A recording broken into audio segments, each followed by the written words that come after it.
नमस्कार, मैं वरुण कुमार। आप देख रहे हैं डिबेट सेंट्रल। इंसाफ की तराजू थामे देश की अदालतें जब जब कोई बड़ा फैसला सुनाती हैं तो सत्ता के सबसे मजबूत गलियारे भी कांप उठती हैं। हमारा संविधान अपने अनुच्छेद 142 के तहत देश की सबसे बड़ी अदालत का पूर्ण न्याय करने की वो असीमित और असाधारण शक्ति देता है जिसके आगे कोई कानून, कोई सरकार या कोई भी प्रशासनिक दीवार खड़ी नहीं हो सकती है। ये वो ब्रह्मशास्त्र है जो हर उस बंद दरवाजे को तोड़ सकता है जहां इंसाफ का दम घुट रहा हो। सरकारी दफ्तरों के बाहर रेंगती हुई लाइनें, फाइलों पर बैठी धूल, सड़कों पर बिखरा हुआ कचरा, जहरीला धुआं, उगलती फैक्ट्रियां, पानी बिजली के लिए तरसता आम जनती जो जिस तरीके तरस रही है। एक बुजुर्ग व्यक्ति जो हाथ में टूटी हुई चप्पल और सरकारी अर्जी लेकर रो रहा है। सिस्टम आखिर अदालतों को क्यों आगे आना पड़ रहा है? क्या देश का सिस्टम सही से काम नहीं कर रहा है? क्या देश की जनता का वोट लेकर नेता गायब हो जाते हैं? आज हम इसी पर करेंगे बातचीत, लेकिन दिखाते पहले एक रिपोर्ट।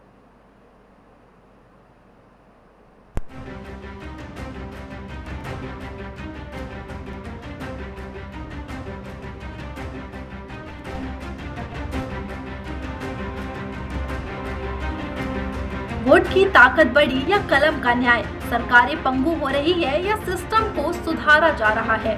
आज नीति के सवालों के साथ शुरू करते हैं देश की सबसे बड़ी महाबहस, लोकतंत्र का असली मालिक कौन? दरअसल अदालत को बार बार संविधान का यह ब्रह्मास्त्र क्यों चलाना पड़ता है? इसका जवाब किसी किताब में नहीं बल्कि हमारे सुस्त और संवेदनहीन सिस्टम की फाइलों में दफन है। जब देश की अफसरशाही लाल फीता शाही के जाल में फंस जाए, जब जनता के चुने हुए नुमाइंदे चुनाव जीतने के बाद आलीशान एयर कंडीशन कमरों में कैद हो जाए और जमीन पर रेंगती हुई जनता की चीखें भूल जाए, जब पर्यावरण घुटने लगे, सांसें थमने लगे और आम आदमी की बुनियादी अधिकारों का सरेआम गला घोटा जाने लगे, तब देश की अदालतें मूक दर्शक बनकर तमाशा नहीं देख सकती। कोर्ट के समर्थकों का साफ कहना है कि न्यायपालिका का दखल नहीं बल्कि देश को बर्बादी से बचाने के लिए सोई हुई व्यवस्था की पीठ पर करारा चाबुक है। मगर सिक्के का दूसरा पहलू भी है जो बेहद डरावना है और लोकतंत्र के मूल ढांचे पर ही सवालिया निशान खड़े करता है। देश के बड़े बड़े कानूनविद और आलोचक आज पूछ रहे हैं कि लोकतंत्र का असली मालिक कौन है, जनता के वोट की ताकत या जजों की कलम? संविधान का बुनियादी नियम कहता है कि नीतियां वो बनाएंगे जिन्हें जनता चुनकर भेजेगी, क्योंकि वो जनता के प्रति जवाबदेह है। अगर कोई नेता गलत फैसला लेगा तो जनता उसे अगले चुनाव में कुर्सी से उखाड़ फेंकेगी। लेकिन माननीय जजों को जनता नहीं चुनती, उनकी कोई सीधी जवाबदेही नहीं होती। ऐसे में जब अदालतें बिना किसी व्यापक आर्थिक समझ या तकनीकी विशेषज्ञता के खुद नीतियां बनाने लगती है, चाहे वह हाईवे के पास शराब की दुकानों पर बैन हो या गाड़ियों की स्क्रैपिंग पॉलिसी, तो नेक इरादों से लिए गए फैसलों का जमीनी असर बहुत भारी पड़ता है। एक ही झटके में देश का आर्थिक ढांचा चरमरा जाता है, उद्योग बंद हो जाते हैं और लाखों परिवारों के चूल्हे बुझ जाते हैं। क्या यह वाकई न्यायिक सक्रियता है या यह सीधे सीधे न्यायिक अतिक्रमण यानी जुडिशियल ओवररीच? और इन सब के बीच देश का सबसे कड़वा और सबसे बड़ा और सबसे खौफनाक सच तो यह है कि आज भारत की अदालतों में 5 करोड़ से ज्यादा मुकदमे धूल खा रहे हैं। एक अदना सा इंसाफ पाने के लिए इंसान की पूरी जवानी कोर्ट के चक्कर काटते काटते गुजर जाती है। पीढ़ियां बदल जाती हैं, बाप मुकदमा लड़ते लड़ते मर जाता है और बेटे के हाथ आती है तो सिर्फ तारीख पर तारीख। जब न्यायपालिका के पास अपने मूल काम यानी आम जनता को समय पर इंसाफ देने के लिए ही पर्याप्त संसाधन और समय नहीं है, तो फिर देश के सामने यह प्रश्न उठना लाजमी है कि न्यायपालिका सरकार चलाने का यह अतिरिक्त बोझ अपने सिर पर क्यों ले रही है? क्यों ना कोर्ट पहले देश को पेंडिंग मुकदमों के संतहीन जाल से आजाद कराए। कुमुद मिश्रा की report, DA news plus, Raipur, Chhattisgarh.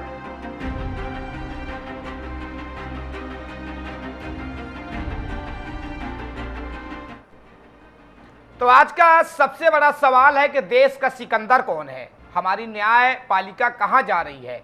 हमारी सरकारें क्या कर रही हैं? आम जनता वोट देती है, नेता 5 साल के लिए आते हैं, इसी कमरों में आराम करते हैं, जनता से कोई सीधा मतलब ही नहीं रहता उनको। आप आज इसी पर हम करेंगे बातचीत। हमारे साथ मेहमान भी जुड़ रहे हैं, हमारे साथ हनी शर्मा जी हैं, एडवोकेट हैं। सर आपका बहुत बहुत स्वागत है। आकृति तिवारी जी हैं, आपका भी बहुत बहुत स्वागत है। आयुष गुहा जी हमारा इस शो में आपका बहुत बहुत स्वागत है।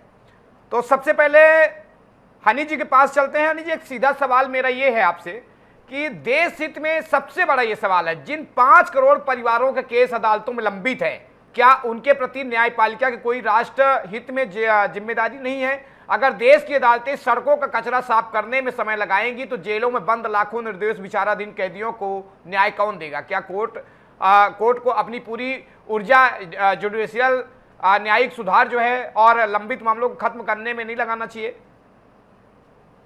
जी बिल्कुल, आपने बहुत सही बात की अरुण जी, कि जो आज इस देश में 5 करोड़ से ज्यादा मुकदमे पेंडिंग है, सिविल, उसमें सिविल मामले भी हैं, उसमें क्रिमिनल मामले भी हैं। सुप्रीम कोर्ट, जो भी सुप्रीम कोर्ट है, हाई कोर्ट है हमारे देश का, उनका एक काम है, जो भी पार्लियामेंट द्वारा जो लॉ बनाया जाता है उसे इंटरप्रेट करना। अब समय के साथ ये चीजें ऐसे बदलती गई हैं कि सुप्रीम कोर्ट ने अपने आर्टिकल 142 कॉन्स्टिट्यूशन ऑफ इंडिया का पावर यूज करते, शुरू में ये ऐसे स्टार्ट हुआ था कि जो भी पार्लियामेंट के द्वारा, लोकसभा के द्वारा जो कानून बनाया जा रहा है उससे हम एक गैप फिल करें, उसमें शुरुआत ये उससे हुआ था। अब समय के साथ जुडिशियल एक्टिविज्म इसे बोला जाए या जुडिशियल ओवररीच बोला जाए, ये हमें अभी समय के साथ आगे देखना पड़ेगा। समय समय पे इस देश के लोगों ने ये कहा है कि सुप्रीम कोर्ट ने इंटरवीन करके बहुत ही अच्छा फैसला किया है, लेकिन एट द अदर हैंड हमेशा ये भी कहा जाता है कि सुप्रीम कोर्ट को जो है, जो 5 करोड़ जैसे हमने पेंडिंग केसेस की बात करी है, पहले जो पेंडिंग केसेस है उसे निपटारा करने में अपना एनर्जी लगाना चाहिए, अपना टाइम देना चाहिए, ना कि जो है पब्लिक मैटर्स को है, हर किसी पब्लिक मैटर सुप्रीम कोर्ट तक आना चाहिए। जी बिल्कुल। आकृति जी, अगर सरकारें अपनी राष्ट्रीय जिम्मेदारी को समझे और सुशासन दे तो क्या किसी नागरिक को कोर्ट जाने की जरूरत ही नहीं पड़ेगी? जब आपकी अफसरशाही सिटीजन चार्टर को कूड़ेदान में डाल देती है और एक गरीब को राशन या पेंशन के लिए दफ्तरों के चक्कर काटने पड़ते हैं, तो क्या वो देशद्रोह नहीं है? कोर्ट का दखल अगर आपकी प्रशासनिक कार्यहर्ता को उजागर करता है, इसको किस नजर से देखती हैं आप?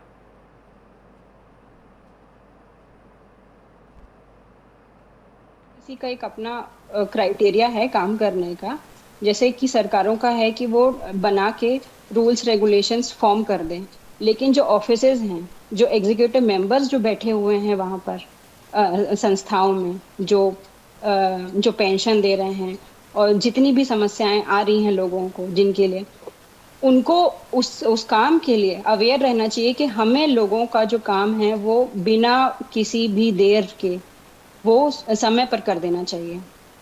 आकृति जी, ये एक छोटा सा सवाल है मेरा कि अगर संसद का काम है कानून बनाना, सरकारों का काम है उनको धरातल पे लागू करना और न्यायपालिका उस पर फैसला देना, तो आपको नहीं लगता कि आज का जो सिस्टम है बराबर काम नहीं कर रहा है, जनता त्रस्त है, परेशान है? नहीं सर, बिल्कुल मैं मानती हूँ जुडिशरी का काम है कि सारी चीज़ों पे चेक एंड बैलेंस रखना कि क्या सरकार सही गाइडेंस दे रही है आम जनता के लिए, और जो रेगुलेटरी बॉडीज हैं, इनकी आयोग हैं और जितनी भी एग्जीक्यूटिव्स हैं, उनका काम देखना कि क्या वो अपना काम सही तरीके से कर रहे हैं कि नहीं कर रहे हैं। तो इनका बिल्कुल जुडिशरी का काम है कि वो इस पे चेक एंड बैलेंस रखे किस तरीके से, और उनको बिल्कुल राइट है, कॉन्स्टिट्यूशन राइट देता है ये चीज़ के लिए कि वो उस पर टिप्पणी दे सकें। जी आयुष जी, आप कोर्ट जो है कोर्ट दखल देती है, सोई हुई व्यवस्था को इंसान चाबुक कहता है कि जो कोर्ट ने चाबुक चलाया है, लेकिन साहब देश की अदालतों में 5 करोड़ से ज्यादा मुकदमे लंबित हैं। जिस न्यायपालिका के पास एक आम आदमी को समय पर इंसाफ देने का वक्त नहीं है, जहां पीढ़ियां तारीख पर तारीख में खत्म हो रही है, वो न्यायपालिका सरकार चलाने और नीतियां बनाने का अतिरिक्त बोझ अपने सिर पर क्यों ले रही है? पहले अपना घर दुरुस्त क्यों नहीं करती है? ये बेसिकली ये बहुत अच्छा सवाल है कि कोर्ट को पहले इस चीज पे फोकस करने की जरूरत है कि कुछ ना कुछ करके वो ऐसा कुछ कर लें कि जिससे ज्यादा से ज्यादा हो सके जो पेंडिंग केसेस है उनको रिजॉल्व किया जा सके। जैसे कि आपने बताया कि 5 करोड़ से ज्यादा केसेस पेंडिंग है, बट कई जगहों पे कोर्ट का स्वतः संज्ञान लेना भी बहुत आवश्यक होता है। जैसे अपन 142 की पावर्स की अगर हम लोग बात कर रहे हैं, तो इसमें कोर्ट के पास स्पेशल पावर्स होती हैं। अगर उसको लगता है कि कोई ऐसा रूल है या रेगुलेशन है जिसके लिए लॉ नहीं बना है या जिसमें सुप्रीम कोर्ट को दखल देने की जरूरत है, तो वहां पे वो दखल देती है। या कई सारे जगहों पे देखा गया है कि 90% आज की डेट में लोग ये सोचते हैं कि हर चीज के लिए कोर्ट रिस्पॉन्सिबिलिटी ले। आप देखते हैं आज की डेट में हर कोई भी कानून में कुछ भी इशू है या फिर कुछ कानून नहीं बना है तो लोग उसके लिए PIL फाइल कर देते हैं, जो एक सबसे बड़ा इशू है, जिसकी वजह से जो हम लोग पेंडिंग नंबर्स की बात करते हैं वो बहुत ज्यादा बढ़ते जा रहे हैं। अगर हर केस में अगर बोला जाए कि सुप्रीम कोर्ट ही सारा कुछ करे या जुडिशरी ही सारा काम करे, तो फिर हमारे पास जो बाकी के जो स्तंभ है, एग्जीक्यूटिव बॉडी जो है हमारी और लेजिस्लेटिव बॉडी है, ये फिर किसी काम की नहीं रह जाएगी। तो बेहतर है कि कोर्ट्स भी इन चीजों पे ध्यान दें कि वो हर केस में दखल ना दें, और साथ ही साथ में जो बाकी के जो 2 स्तंभ हैं ये भी ध्यान दें कि कोई भी जो लॉ बनता है या कोई भी चीजें उसमें कमी होती है, समय समय पर उनको अपडेट करें ताकि कोर्ट्स का जो बोझ है वो कम हो सके।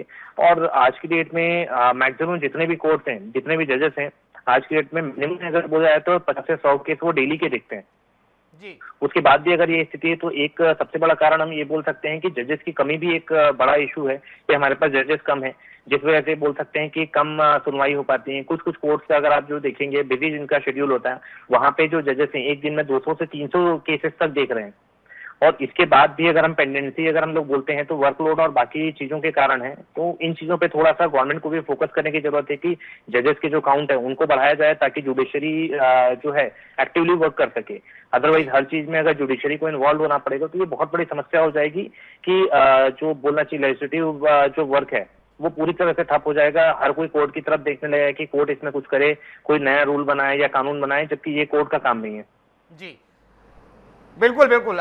इसी का जवाब मैं हनी जी से ले लेता हूं। हनी जी, न्यायपालिका स्वतंत्र है, ये लोकतंत्र के लिए एक ऑक्सीजन है, लेकिन जब ये स्वतंत्रता प्रशासनिक कार्यों में बदलने लगे तो देश हित प्रभावित होता है। देश को मजबूत बनाने के लिए जुडिशियल रिस्ट्रेंट है, यानी कि जो न्यायिक संयम है आज का कितना जरूरी हो चुका है?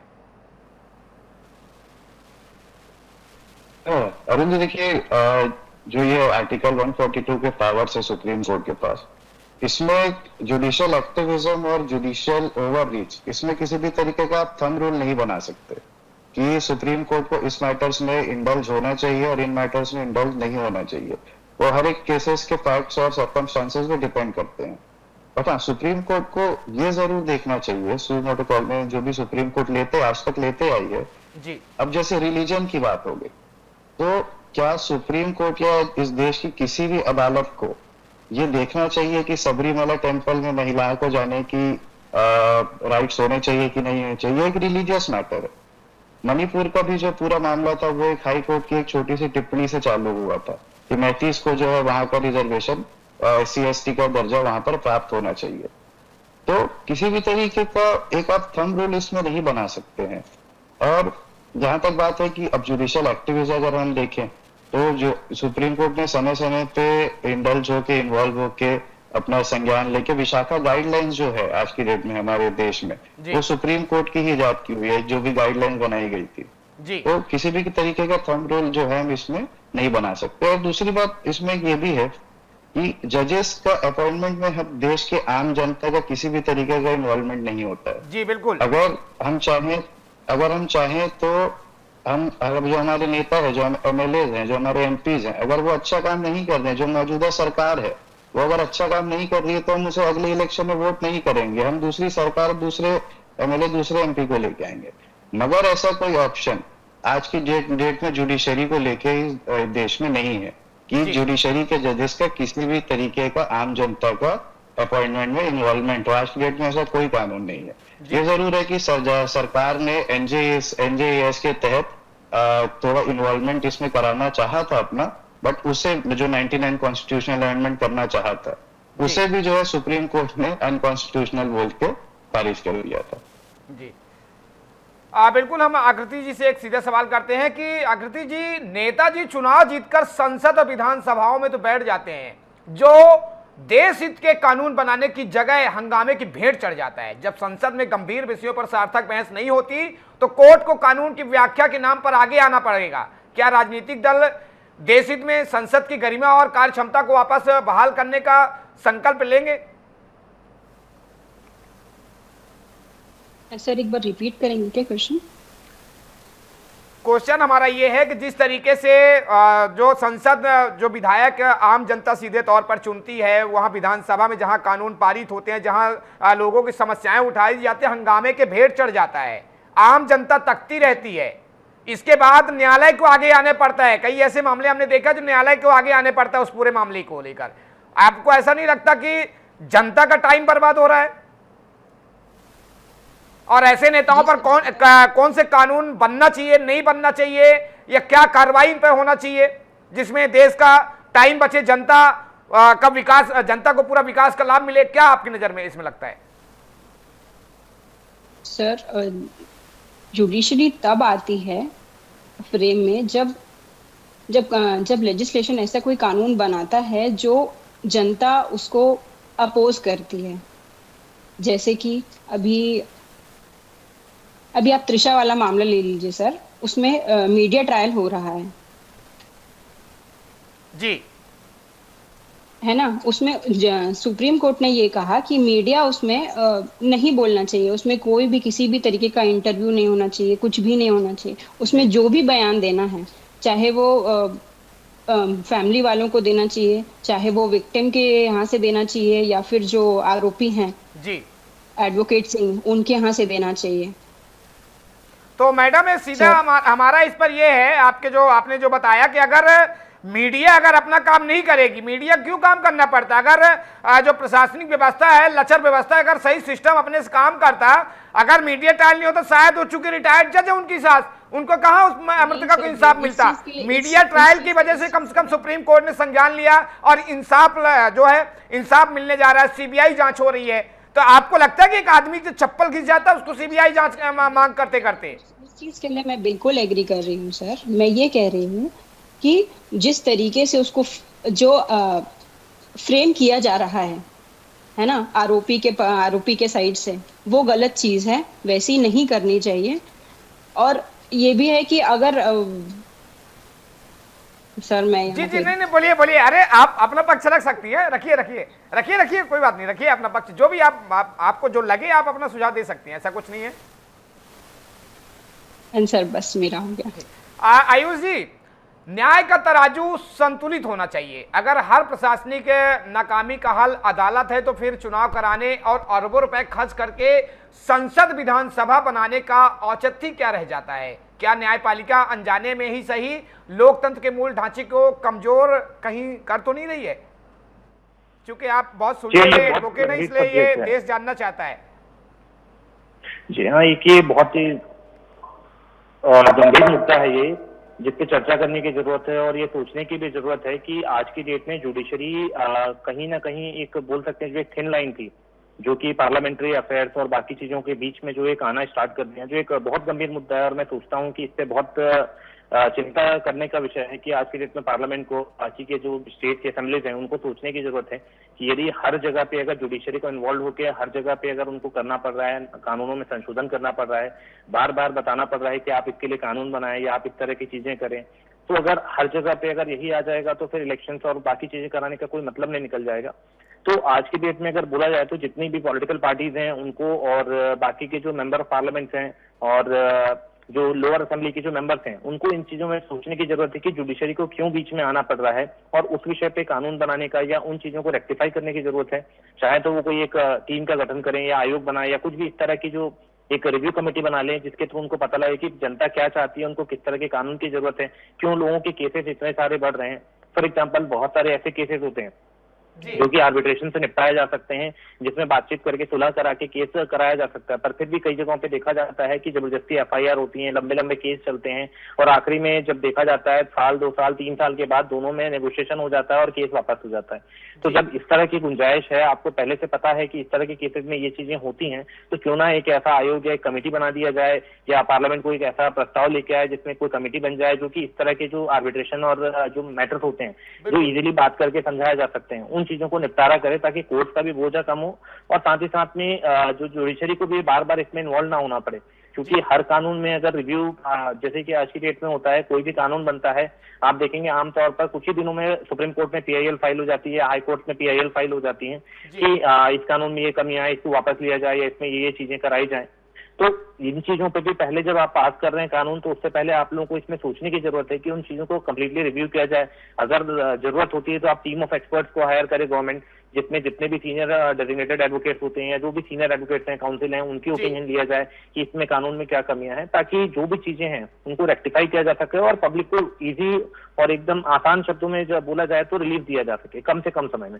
जी बिल्कुल हनी जी, देश का पैसा और संसाधन अफसरों की लाल फीताशाही में बर्बाद हो जाता है। जब तक नीचे के स्तर पर भ्रष्टाचार खत्म नहीं होगा तब तक देश आगे नहीं बढ़ सकता है। सरकारें कोर्ट के दखल पर रोने के बजाय प्रशासनिक जवाबदेही तय नहीं कर सकती है क्या?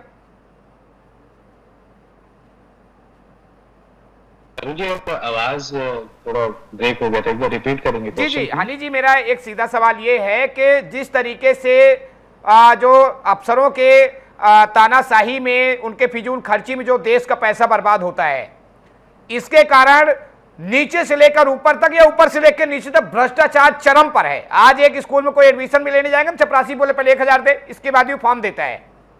सीधा सवाल यह है कि अब देश को आगे बढ़ाना है तो जो सरकारें हैं, सरकार कोर्ट के दखल पर रोने के बजाय प्रशासनिक जवाबदेही तय क्यों नहीं करता है न्यायालय? जी अरुण जी, दो अलग अलग चीजें हो गई। एक तो हम भ्रष्टाचार के बारे में पहले बात करें। भ्रष्टाचार, जो मूल समस्या इस देश का है वो भ्रष्टाचार ही है जी। अब जहां भी देखेंगे हर जगह, मैं किसी डिपार्टमेंट और किसी पर्टिकुलर इंस्टीट्यूशन में कमेंट नहीं करना चाहूंगा, मगर हम ये जानते हैं जो ग्राउंड रियलिटी है, भ्रष्टाचार इस देश में हर जगह है और मूल समस्या वही है। और मैं पर्सनली हमेशा वीआईपी कल्चर के खिलाफ ही रहा हूँ कि एक नेता मंत्री जो है वो गुजर रहे हैं और 50 गाड़ियां उनके साथ गुजर रही हैं और जो आम जनता है वो 45-47 डिग्री सेल्सियस में धूप के नीचे खड़ी हुई आधा घंटा पौन घंटा खड़ी हुई है। तो मैं तो इसके, और इससे लोगों को तकलीफ भी होती है, इससे रिसोर्सेज भी वेस्ट होते हैं जी। और जो भी रिसोर्सेज है वो आप उसको सही जगह पे लगाइए, तभी जो एक सोसाइटी में किसी भी तरीके का गवर्नमेंट को लेके या जुडिशरी को लेके किसी भी तरीके का फ्रस्ट्रेशन है वो तभी खत्म हो सकता है जी। अगर जो रिसोर्सेज अवेलेबल हैं हम उसको सोसाइटी के वेलफेयर के लिए यूज करें। इस देश में जो गवर्नमेंट के प्रति या जुडिशरी के प्रति फ्रस्ट्रेशन है वो तभी खत्म हो सकता है, इसके अलावा कोई उपचार नहीं जी बिल्कुल। जहां तक बात करप्शन को लेके है, वो जितना हम एग्जाम्पल उसमें सेट करते जाएंगे, सख्त से सख्त कार्रवाई, छोटे से भी मामले को अगर हम ना जाने दें, भले वो मामला 100 रुपए करप्शन का हो या 100 करोड़ के करप्शन का, 1000 करोड़ के करप्शन का, छोटे से छोटे मामले का भी संज्ञान लेके अगर हम उसमें कार्रवाई करेंगे तो समय के साथ जो ये करप्शन का जो हमारे सिस्टम में पूरा जड़ से जड़ तक फैला हुआ है वो समय के साथ जाएगा जी बिल्कुल। आकृति जी, देश में जजों के हजारों पद खाली पड़े हैं, बुनियादी ढांचों की कमी है, न्यायपालिका सरकार को आदेश देती है लेकिन खुद अपने सिस्टम को दुरुस्त करने के लिए युद्ध स्तर पर क्या काम क्यों नहीं करती है? सर, काम तो शुरू रहता है बट वही रहता है कि पेपर लीक हो गया या पेपर में कुछ पीएससी के थ्रू अमेंडमेंट्स आ गए केसेस में, उसमें क्वेश्चंस में कुछ क्वेश्चंस खत्म कर दिए, कुछ आंसर्स बदल दिए, उस वजह से जो डिले होता है और जो केसेस लगते जाते हैं स्टे के लिए या रीचेकिंग के लिए या हाई कोर्ट्स में इन पदों में भर्ती होना चाहिए, इस वजह से हमारा रह गया, और ये इसका सबसे बड़ा रीजन मानती हूँ। आयुष जी, टाइम की पाबंदी है, एक आखिरी सवाल मैं आपसे लूंगा। देश हित में जिस टाइम आप देख रहे हैं नेताओं का वोट लेके गायब हो जाना, जनता का कोई पूछता नहीं है, 5 साल तो इसी कमरे में खुद बंद रहते, करप्शन चरम पर है, न्यायपालिका को बार बार आगे आना पड़ता है, सिस्टम में कहां पे खामी है? क्या कुछ नया करना चाहिए देश को आगे बढ़ाने के लिए? जी हाँ, बोला जाए तो पॉलिटिक्स में और बाकी जगहों पे एक सबसे इम्पोर्टेंट चीज है कि हर फील्ड के एक्सपर्ट्स को लाना जरूरी है। जब तक अगर आप फील्ड एक्सपर्ट्स को नहीं ला पाएंगे तब तक ये जो गैप जो है वो बना रहेगा। यदि आप कानून बनाना चाहते हैं तो आपको कानून के जो एक्सपर्ट्स हैं उनको लाना पड़ेगा, उनकी टीम बनानी पड़ेगी ताकि वो समय समय पर जो है आप लोगों को गाइड कर सकें कि आपको इस तरह के कानून बनाने की जरूरत है, यहाँ अमेंडमेंट की जरूरत है। जब तक आप हर विषय पे, केवल कानून की बात नहीं करूंगा, किसी भी विषय पर जब तक आप टीम को, एक्सपर्ट्स जो रहते हैं उनको अपने साथ में रखेंगे, तब तक इस तरह की समस्या आती रहेंगी और तब तक कोई ना कोई इश्यूज क्रिएट होते रहेंगे। तो सबसे इंपॉर्टेंट चीज है कि गवर्नमेंट को इस चीज पे फोकस करना चाहिए कि जो ऑलरेडी जो सिटिंग चेयर पे हैं उनकी भी ट्रेनिंग कराई जाए, प्लस उनके साथ में एक टीम ऑफ एक्सपर्ट्स को भी रखा जाए। जी शुक्रिया हनी जी हमसे जुड़ने के लिए आपका, और आकृति तिवारी जी आपका भी बहुत बहुत शुक्रिया, आयुष भी आपका भी बहुत बहुत शुक्रिया। तो इंसाफ की तराजू थामे देश की अदालतें जब जब कोई बड़ा फैसला सुनाती हैं तो सत्ता के सबसे मजबूत गलियारे भी कांप उठती हैं। हमारा संविधान अपने अनुच्छेद 142 के तहत देश की सबसे बड़ी अदालत को पूर्ण न्याय करने की वो असीमित और असाधारण शक्ति देता है, जिसके आगे कोई कानून, कोई सरकार या कोई भी प्रशासनिक दीवार नहीं होती। वो भी ब्रह्मास्त्र है जो हर उस बंद दरवाजे को तोड़ सकता है जहां इंसाफ का दम घुट रहा हो। सरकारी दफ्तरों के बाहर रेंगती हुई लाइनें, फाइलों पर बैठती हुई धूल, सड़कों पर बिखरा हुआ कचरा, जहरीला धुआं, उगलती फैक्ट्रियां, पानी और बिजली के लिए तरसते आम लोग, एक बुजुर्ग जो हाथों में टूटी हुई चप्पल और सरकारी अर्जी लेकर रो रहा है। आखिर सिस्टम हमारा कहां जा रहा है? इसी पर हमारी महाबहस की समाप्ति। यहीं तक देखते रहिए डिबेट सेंटर। नमस्कार।